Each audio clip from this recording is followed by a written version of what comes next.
Yes.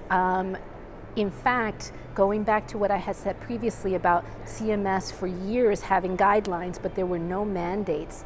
Well, behind the scenes, JCAHO has been in communication and working with CMS as well as the CDC, and looking at this over the last, how many years or decades.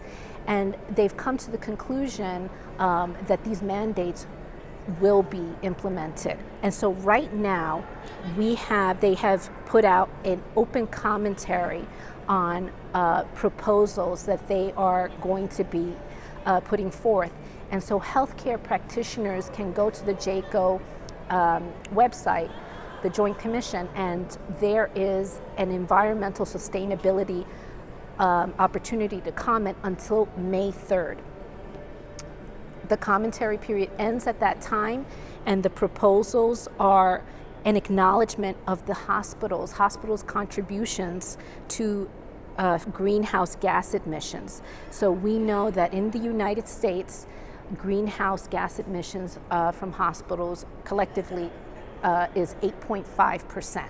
That is what we are contributing. And you may think, or our audience may think, 8.5, that's not too bad.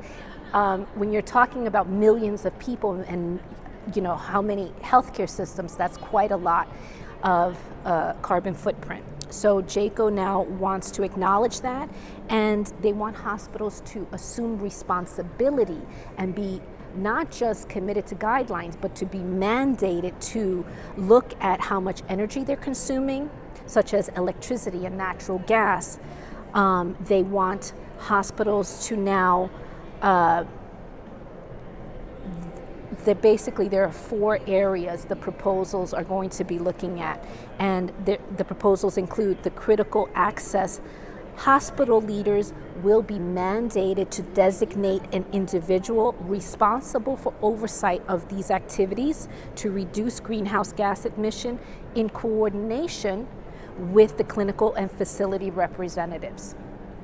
So if you don't have a person picked out, a point person, accreditation is at risk. The second proposal is the critical access for hospitals to measure 3 or more of the following, whether it be energy, anesthetic gas use, pressurized meter dose inhalers. So many times those with chronic lung illness need to use inhalers. Those inhalers are really being evaluated as they do contribute, they have a carbon footprint.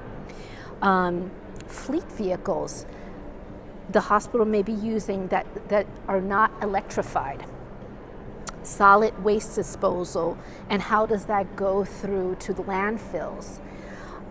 They're going to be asking for hospitals to critically assess their written goals. They want to see what every hospital has written down as their goals, and what are their action plans to reduce the greenhouse gas emissions in 3 or more of those areas, and at least annually.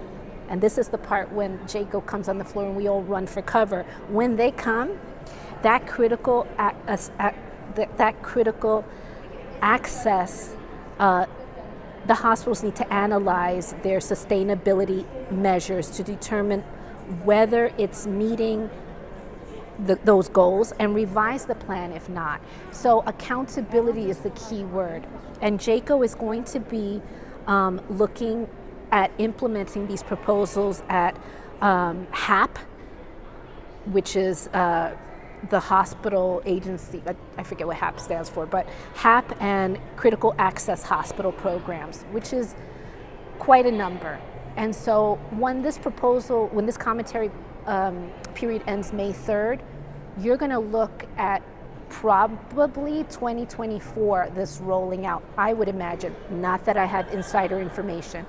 I'm just saying they're going to act on it sooner than later.